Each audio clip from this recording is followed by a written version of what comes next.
Welcome, everybody. It is the No Politics Podcast. This is take 3 of the intro, and I'm here with Working Genius, and I am your co-host, Faking Old Moves, and we have a lot to talk about on the review for WWE Roadblock, the end of the line. How do you feel about today, baby? We got a lot to get into. Wow. I got mixed feelings. We'll uncover more of these mixed feelings as we go through match by match. Right now, I mean, I felt kind of good about some things. Other things were, I don't know. We'll see. Yeah, man. I'll just start off by saying, honestly, my predictions were so wrong. Starting off with the pre kickoff show, I wanted it to be Cass versus Rusev, and somehow Enzo was missing on Raw, so I figured he'd be missing the on the show, you know what I'm saying, the pre-show, and all of a sudden they come out and he's together. So right there, once I saw it, I was like, well, my predictions aren't gonna go right tonight, but hey, who cares? Let's enjoy the show, right? Yeah, absolutely. When I saw Enzo, I threw me for the same loop. I think we were both on the same page in that prediction. I think we both thought Big Cass was going to win, and Yeah. and I mean, one thing we should have saw was that maybe they'd want to extend the feud, especially since it was only on the pre-show. Yeah. And ultimately, I would expect, as our predictions, stated, that Big Cass would come out on top in the feud at least. So it makes sense that they'd give Rusev a cheap win to start it, I guess. Okay, yeah, you're right. I mean, it was a short match. There's not really much for us to talk about regarding the match. I Yeah. mean, there was little storytelling like I wanted. I wanted it to be more storytelling, but hey, it is what it is. I guess it was just something to fill the time up. Hopefully, it'll be a longer, more interesting feud. But I feel like leading up on Raw, they put a lot of time into the feud, just Yeah, telling a story during Raw, but then they told no story during the match. So I mean, hey, I'm a little disappointed, but I guess we can tell like its importance if it was the first match, and like we said when we listed the matches by importance, it was the first match. So let's just move on to the actual pay-per-view. The first match was New Day, if I'm not mistaken, right? They popped it off. They faced Sheamus and Cesaro, and man, history has ended. The reign has ended. The New Day have to give their belts away, and Sheamus and Cesaro are the new champs. I don't know how to. I mean, I alluded to the fact that once they made history, that now it seems like the belts are up in the air. I don't know how I feel about them losing it the very next chance, the very next opportunity they get to lose. This is a team that just made history. Yeah. They're going to go down as one of the greatest, they're going to go down as having one of the greatest tag team title reign of all time in the WWE, and they lose it the first chance they get. I'm not sure how I feel about that. What about you? Man, I feel the same way. I said it in the predictions, like, it can't be right away. It has to be a better story to make the belts come off them. But not to jump ahead, but on the post show afterwards, Sheamus and Cesaro had an interview, and Cesaro was talking about how he lost the belt with Tyson Kidd to them, and they have gone on this reign. And he was like, it's only right now. Like, we got 2 shots.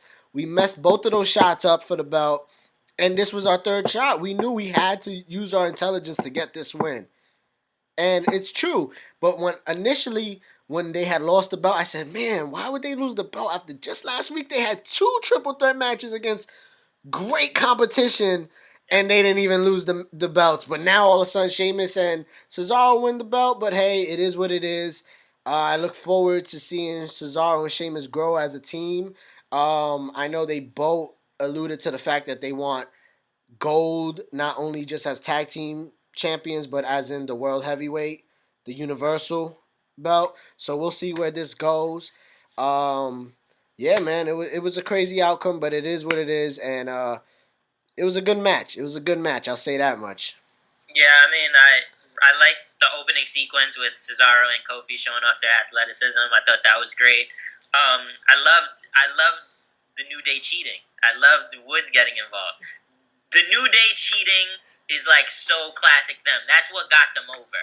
So like sometimes I felt like they got away from that numbers advantage, and I liked them going back to it. I thought the end was great when they had to give their titles away. It was I don't know, like at first I didn't know how to feel that Cesaro and Sheamus won, but then like the way New Day looked, the looks on their faces just made me feel like, man, yeah, wow, this is over, okay. Yeah. And it made me say like, all right, You're okay, right, I can see this. Hopefully they turn it into something. Hopefully this turns New Day. Hopefully New Day doesn't just fall by the wayside, and this turns into New Day's like they're trying to get their titles back. That gold is what made them them. Yeah, man. And so hopefully this goes somewhere, and we see how this turns out tomorrow night. Raw. Yep. So moving on, Sami Zayn and Braun Strowman. That was a crazy match. I mean, your predictions were more so like on what they did compared to my prediction. My prediction was like he's just gonna get destroyed and the time's gonna run out. Pretty simple and straightforward. You were like, yeah, but I would love to see a sequence where maybe he's on his knee, he hits a haluva kick, whatever, however you say his damn thing, hell of a kick, and you know time runs out right there, and almost that's kind of what happened, but we didn't factor in the fact that what was it with Mick Foley walking out with the white towel? I didn't see that coming. I mean, it made for a good moment, but at first it was kind of awkward. And then, you know, Zayn got up and he took it and he threw it. And then Strowman was like, you could have saved him. Now I'm going to hurt him. It was cool. I love how Sami Zayn, polished Strowman up. He made him look like $1 million. Even with the outcome, I felt like that was great storytelling in that match. And I look forward to what comes next. How about you? Definitely. I mean, their whole thing has been storytelling, you know. So I wasn't surprised, and I was grateful that they really did that well in this match. Zayn, I predicted that Zayn would get tossed around, and then in like the waning moments of the match, get some momentum and look formidable and survive. I predicted he'd definitely survive, and then I predicted he would possibly hit a haluva kick, maybe go for the pin, and the time would run out. It ended kind of awkward though.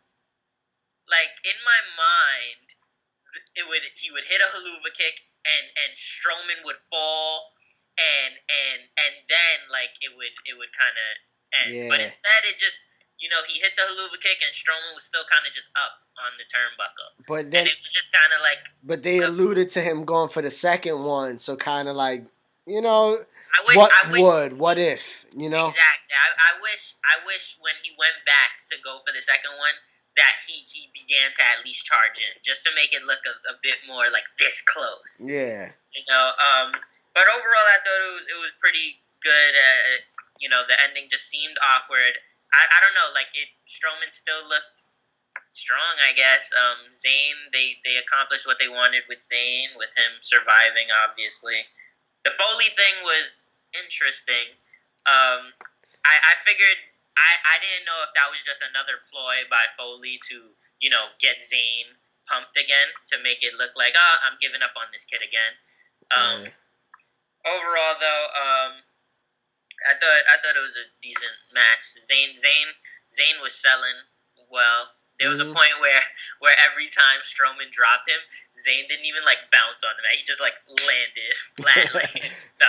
I love Zayn, man. I mean, on the post show, he also had an interview, and Booker was like telling him like, man, you got to pick your battles, man. Like, let it go. I mean, you lasted the 10 minutes. And he was like, Book, you've had a hell of a career, right? And he was like, 26 years. He was like, you ever feel like you've been doubted and you just got something to prove? Like, you know, and that just made me like, All right, Zayn, I respect you. And he's like, I can hang up there. I'm just as good as the Universal Champion Kevin Owens. I'm just as good as Zayn. I could go in there with the best of them. I mean, with Seth Rollins, I could go in there with the best of them. And I was like, yeah, you could, and I understand why you're in this feud, but long term wise, we do want to see him in there with the Seth Rollins and with a belt on the line. It is the perfect storyline for Zayn. That's all I can really. That pretty much sums up my thoughts on it. Zayn has been doubted. Like, not only it's not just something they're trying to play up. Like, oh yeah, nobody believes in Zayn. Like, the WWE universe seems to have given up on Sami Zayn. There was nothing for him for a while. He beat Owens. He goes over Owens in what was supposed to be their last match, and then he just kind of disappeared. And Owens becomes champ.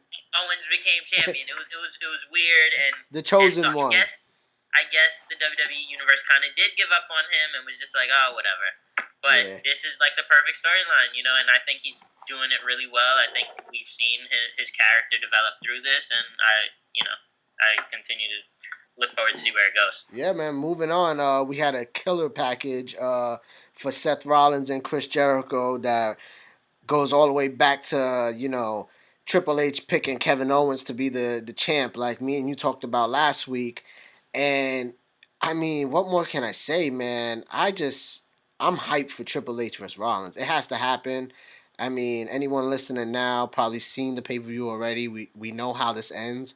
Triple H didn't show up, but I feel like his presence was felt throughout the pay-per-view. Somehow, some way, like we all thought about Triple H, no matter what. And I mean, Jericho versus Rollins was a great match. Kevin Owens comes out, like we said, tries to get Jericho to win. I mean, I thought Jericho would get the win due to I knew Kevin Owens was going to interfere, but like always, it backfires on him. And I mean, Rollins gets the win. How you felt about it? You're absolutely right. With the Triple H thing, you mentioned that the Rollins Jericho package, the video package, it showed a lot of. I mean, when you think about it. Y2J versus Rollins didn't have that much moment between the two of them, to be honest. There was the the pedigree on the car, and Jericho constantly getting involved in Rollins title shots, but there wasn't much between the two of them, and they definitely played up Triple H. They took it all the way back with Triple H kind of costing Rollins, and it made you feel like, they're bringing up Triple H a lot. And maybe, and I thought they would put it off to the Rumble. It seems maybe that's what they're going to do. And maybe they just wanted to give us a little refresher in the video package. But I definitely, when I saw the video package, I thought, maybe they're going to have Triple H get involved a bit. But I thought it was a good match. I predicted Rollins to win. He did. Jericho's Lion Saw is fucking A1. Always, man. Always. No matter how deep. I just had to mention, no matter how large the distance, he always nails it perfectly. I thought it was a good match. Of course, Owens, looks like a shitty friend again. Jericho gets mad at him. Same old shit. So whatever. It was a good match. After that, if you moving on, Rich Swann put his belt up on the line against Brian Kendrick and T.J. Perkins, which leading up to this match. I said, regardless where it goes, I just want to be entertained. I look forward to being entertained. I wanted Rich Swann to retain. He retained. They had a lot of storytelling. But then at the end, something that no one saw coming, a little twist, Neville comes back with a mean streak, just destroying these guys, putting everyone on notice. Like, I am here and I will be champion. Like, that was awesome. I don't know how you feel about that, but man, what a freaking match, and I love the Neville return. In a pay-per-view where I didn't have many, top moments that really stole it for me, this kind of just by default lands in the top 3 pay-per-view moments for me in this pay-per-view.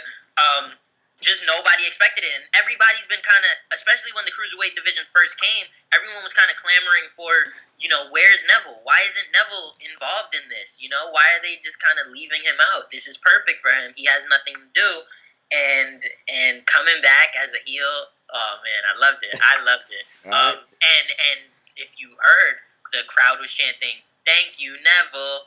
Yeah. Like this cruiserweight division has been boring. You know, basically, we needed this. We needed someone who was just gonna, beat the shit out of everybody, and make it look strong. Let's just hope they keep up with it and have him keep a mean streak, because if next week it just comes and he's just regular old Neville and was like, yeah, I just wanted to make a statement, I'm here. And then like back to the fans like thinking he's this cool dude doing tricks. You know what I mean? I don't want to see that. I want to see him be mean. I want to see him say, yeah, I'm gonna show everyone I'm the best at this, and I'm gonna win that belt. You know what I mean? And I would love to see matches with him and Brian Kendrick going forward, him with T.J. Perkins going forward, him with Tony Nese and Drew Gulak, like all those guys. Like that's gonna be cool. Neville is a brilliant cruiserweight just because he's. I really like Tony Nese. I've mentioned it before. I like that he's a cruiserweight, but he is just powerful, Yeah. And Neville looked big tonight when he came back. Pause. Right. But he looked strong. I don't know if maybe his armbands were just a little tighter than usual, but they looked like they was about to bust a few times. He looked strong. I'm really looking forward to. I'm not really looking forward to the cruiserweight division, but what they do with Neville in the cruiserweight division, hopefully, it'll flourish with him. Yeah. I mean, but needless to say, Rich Swann pulled away with the belt. Yes. And, it was a great moment for the pay-per-view. And moving on, we had a backstage segment, which was one of a few with Kevin Owens spilling his heart and his guts out to Chris Jericho's locker room door. That was amazing. I actually really liked that part of the show. Amazing moment between Owens and Jericho's locker room door. It was a really romantic moment for them. Obviously, it was unrequited once again, and Owens, walked away sad. I thought it was cool. I knew that. I think we both said it that Owens would kind of be trying to,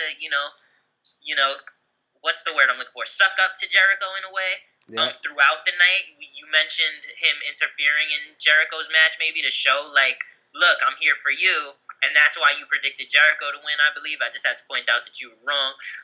No, but so yeah, we saw it all night. It was interesting. It was sad. It was kind of sad when Owens walked away from that. I gotta be honest. Yeah. Yeah, I thought it was cool. There wasn't too many other backstage. That was pretty much all of the backstage segments. It was cool though. It was nice. Yeah. And then next we segue into the women's title match, the Iron Woman Classic, and Charlotte and Sasha put on a hell of a show. It started off 30 minutes. It was a slow burn, but I was intrigued every freaking minute. Man, what more can I say? Like, it came down to the wire. It was a nail biter. It ended up going into overtime, and I'm just so happy that these women have established themselves to the point where it's like, I was wondering, will they be the main event tonight? Like, you never know, cause they freaking steal the show, and it was an amazing match. Charlotte won the belt. I thought Sasha was gonna hold on to the belt.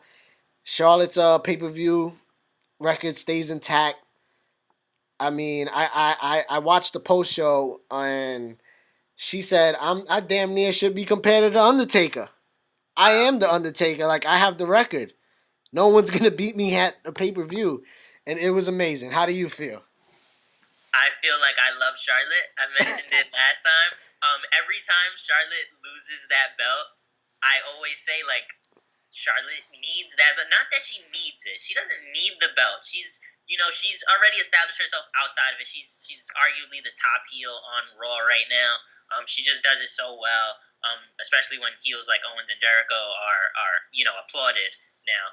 She consistently gets boos. I just love her. I feel like she's such a great worker. I feel like she's safe and she just I don't know. She just has that aura of I am the queen. She is the queen, and I thought it was cool that they went to sudden death. Um, it was a nail biter. I don't know. I know people probably have a problem with the belt going back and forth, and oh, Charlotte wins on pay per view again, and I predicted she would win. I thought it would be screwy though. I thought it would be like she'd win, but Sasha would retain based on like DQ or something like that. But no, I think wow, like Charlotte winning was a shock, and she left the crowd stunned, and I don't. People might complain it goes back and forth, but I just feel like at this point, maybe they're trying to make it look like these women are just so evenly matched. Sometimes when you have, like, I think they're trying to almost make WWE seem more like a sport sometimes. Yeah. They mention the records in pay-per-views and more statistics, and I feel like maybe they're just saying, like, sometimes you have two good competitors and they just go back and forth. They just trade wins sometimes, and at this point, it just seems like Charlotte is just the more clutch one. But they're evenly matched is what it seems like. Yeah, I honestly didn't see it going past like one or like two falls. Like I literally thought maybe I thought it would come down to like maybe a sudden death and somehow it's like you said like the DQ or something because now at this point it's like whoever gets the next fall wins. It's sudden death. You know what I mean? And somehow Charlotte would get disqualified or someone would interrupt and Sasha would win by disqualification, but she never got pinned officially to finish her streak. But hey, she has the streak. She's backing it up. She's freaking doing awesome. Her character is growing. I mean, I remember when she first entered heel territory, it looked kind of hard for her to accept these boos, from the people. But now she's embracing it. She's soaking in the moment, basking in the glory of the boos, and it's amazing. I love it. I mean, I personally didn't want the belt jumping back and forth, but hey, what can I do except be a fan and continue to watch and see how this thing plays out? Like I if it, love. like they say, sorry to cut you off, but like they say, this was the final piece. This was the final part. If this is really the final, then we'll see. Because I have a feeling somewhere down the line, these two girls will go at it again, and it'll be a maybe one day it will be a WrestleMania main event. You know what I mean? Who I just knows? yeah. I loved how brutal it looked towards the end, especially. Sasha was bleeding. From the mouth. The knee injury that Sasha was selling, it looked brutal when she had her in that figure four and then, turned it into the figure. It looked brutal. Speaking of that knee injury, last week we spoke about how they've been throwing the word bitch around. And when it was like sudden death overtime, and she was up on the rope, and she went to go at her, she was like, "You bitch, you want to hurt me?" Like, and she said I could read her lips, but there's no mic. But I was like, okay, look at that right there, that language over there, show some fire. Yeah, no, I love that. I thought it was great, and it was awesome. Yeah. So moving on, our main event, which I mean, we're pretty much getting through this card like that, but it was a long show. That match was about 45 minutes. It was amazing, and then our final match was about another 45 to 50 minutes, and Kevin Owens and Roman Reigns put on a hell of a match. I mean, the one thing I could say about Kevin Owens is he comes and puts on, oh man, like classics. They're classics sometimes, and it's hard to say that with a guy like Roman Reigns. But man, no matter how much people boo and say Roman Reigns sucks, he has grown leaps and bounds in that ring, and they put on a hell of a freaking story and a hell of a match tonight. I loved it. The ending, I did not see coming. I mean, I did see it coming a little bit, but I didn't think it was going to be as much unity as what we saw at the end of that match. Overall, though, Kevin Owens retains. I'm not going to spoil what happened. I want you to talk about what happened and how it all unfolded. What are your thoughts on the main event? My thoughts are, well, I feel like I start off every segment like this, but I love Kevin Owens. I always talk about there are certain wrestlers or superstars. I'm sorry. There's certain superstars who they have the arsenal to carry a match. It's their arsenal that carries the match. The AJ Styles, the Kevin Owens, and while Reigns is limited, he does the Superman punch about 8.5 times every match. He puts on these shows, and it's almost like it does as much as we hate that they're trying to make it like make him into John Cena. He has that John Cena effect where it's like, is this man ever gonna just take a pin? It's like it's annoying in a way, and but it makes you pay attention. And I thought Owens came to brought his A game as usual. Reigns holds his own, and the ending was interesting. You said you wanted me to get into it. Jericho coming out was it was I felt like, yeah, of course Jericho has to come out. And then he stares down Reigns, and then he looks like he's preying on Reigns, and then he turns around and gives the code breaker to Owens, and for a moment I was like, fuck, it's over, the friendship is over, and I knew like Owens technically wins and retains that way, but then it set into my mind that like, couldn't he have just hit Reigns and Owens would have retained anyway? So it was a weird finish, but I enjoyed the suspense of that moment when Jericho hit him with the code break, and I was like, oh man. Honestly, I kind of got a vibe from it. Like, are we even now? You screwed me so many times, and hey, I got your back, but we're even now.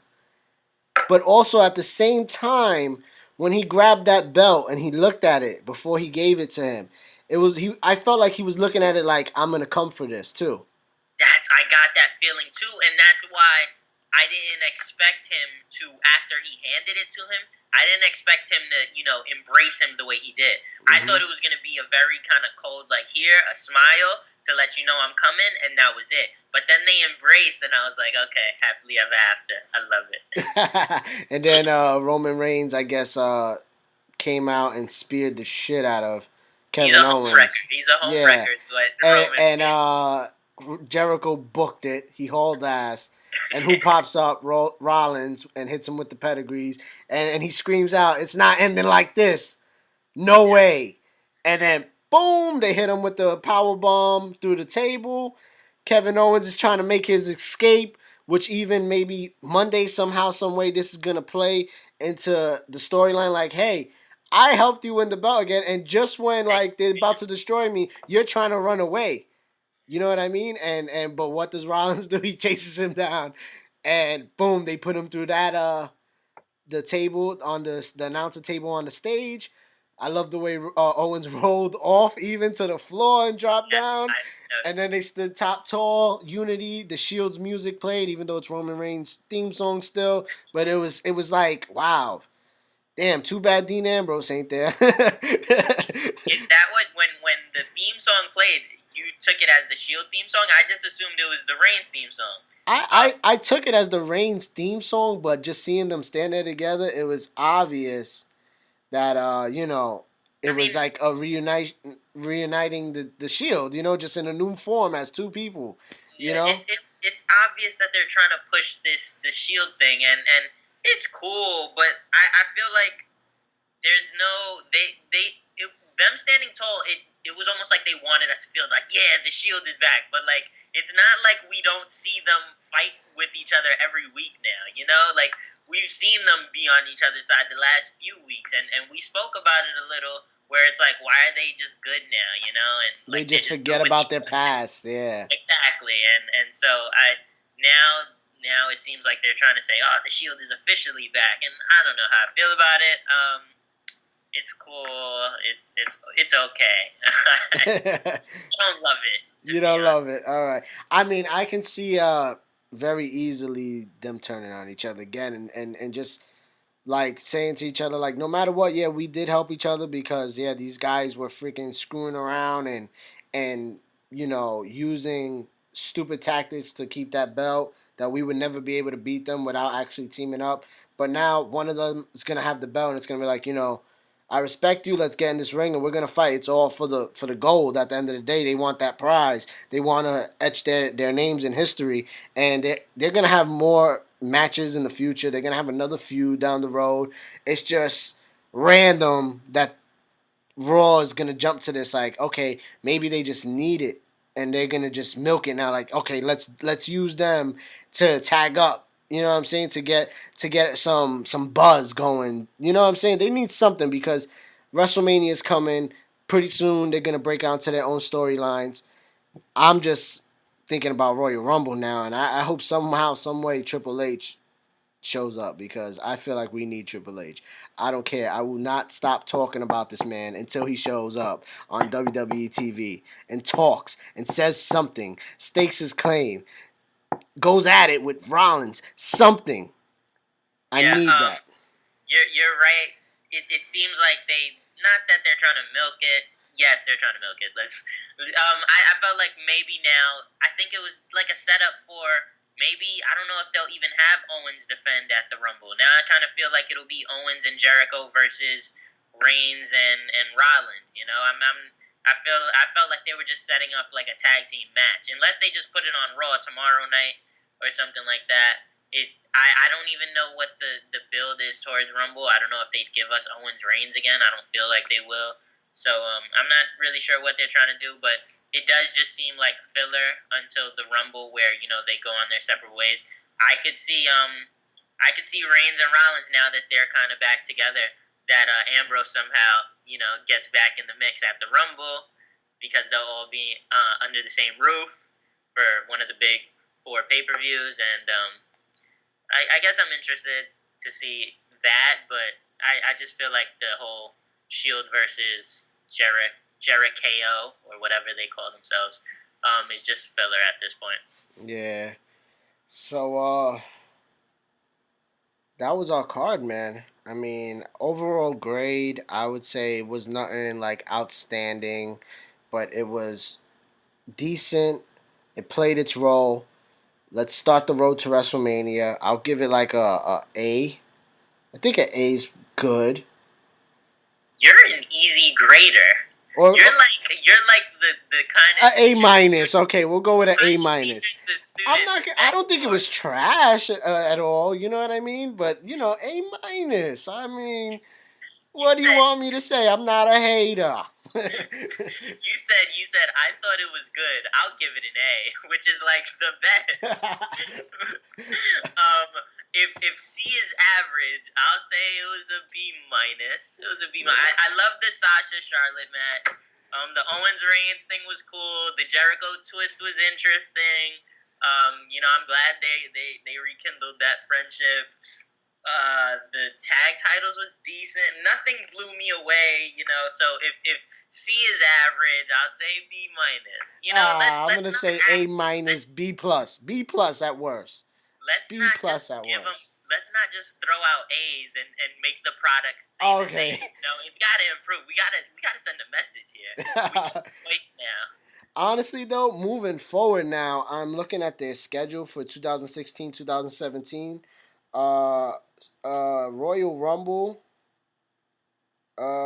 is next. No. This is actually 2016. Oh, you're looking at this year's schedule. January 29th is the Royal Rumble. It's Yeah, going to be in San Antonio, Texas. 5 weeks. That's about 6 weeks. It might be 6 weeks. 5 to 6 weeks. Yeah, that's like 5 weeks. The night before that is going to be the NXT takeover. That should be good. And in between then, it doesn't show at the moment any events. So it looks like it's going to be a long build towards. SmackDown doesn't have a pay-per-view, which is why they're stacking their end of the year SmackDown. It seems, they have the AJ Styles, defending versus Ambrose in I think 2 weeks, and Ziggler. Oh, Ziggler, you're right. Yeah, exactly. Ziggler. After Royal Rumble will be Elimination Chamber in February, Fastlane in March, and WrestleMania in April. Yeah, I mean, we're right there. You're right. I mean, the road to WrestleMania seems to officially begin. I feel like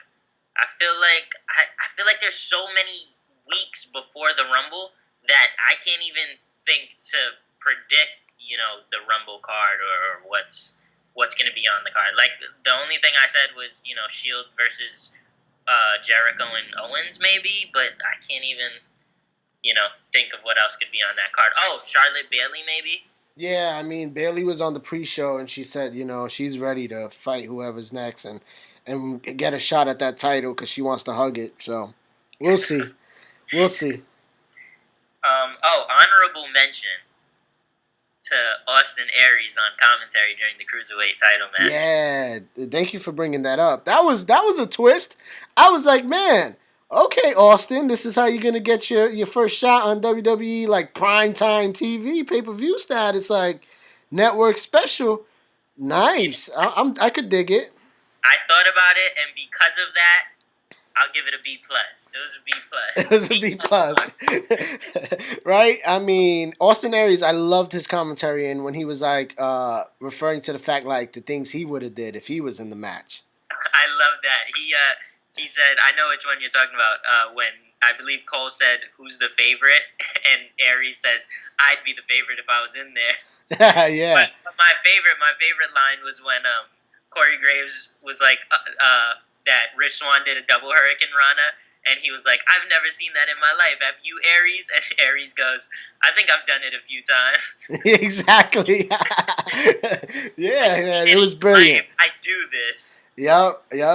It was awesome, man. I'm proud to see like where WWE is going as a whole. NXT has been amazing. They have great people down there.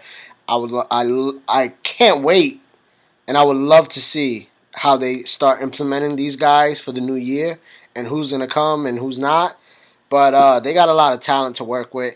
Another honorable mention now that we're done reviewing the actual pay-per-view, over the past couple of days, WWE has announced the new WWE UK tournament for the UK belt. And that thing is very interesting. The belt looks amazing. And some of the guys I'm not familiar with, but they look like legit tough dudes who are going to put on a good show, and I look forward to seeing, that tournament. If they can make it anything close to what the Cruiserweight Classic was, I'm in. It should be amazing. The belt might be the best looking belt in WWE right now. Like it looks awesome. It just looks great. That's big. That's really big, man. I am too. Yeah. So we had a good show tonight. We both graded it. We had a great conversation. This was episode 2 of the No Politics podcast, where we reviewed WWE Roadblock, The End of the Line. We look forward to everyone out there continuing to check us out. Every listen counts. We freaking appreciate all of you guys. And we're going to get better. We're going to continue to do this. We're going to be consistent. I know I said last week that we would be on iTunes. We haven't put up on iTunes yet, but we definitely plan on being on iTunes, and we already have it set up. But when we come, we're going to come correct. We're going to bless everybody, and we look forward to talking to you guys next week. You got any last words before we sign off? Yes, special pay-per-view edition of the No Politics podcast, episode 2. We should be back this Wednesday. To review some Raw, some SmackDown, maybe some music if there's anything new, maybe some sports a little bit. But this was a special pay-per-view edition, reviewing Roadblock, End of the Line, and we look forward to seeing you soon. It was great to be a part of it, as always, and stay safe out there, guys. And one last thing before we go, I just want to say follow us on social media and SoundCloud. That is soundcloud.com/NoPoliticsPodcast, and at Instagram at NoPoliticsPodcast. That is Instagram NoPoliticsPodcast. If you ever want to add to the conversation, you can follow me specifically on social media at Working Genius on Instagram, or at Working Genius on Snapchat if you want to send me pictures of your thoughts. But if you ever want to add to the conversation or ask questions, you can find me there. Don't be afraid to reach out. Also, follow me on Twitter and on Instagram at Faking No Moves. That is at Faking No Moves. Peace.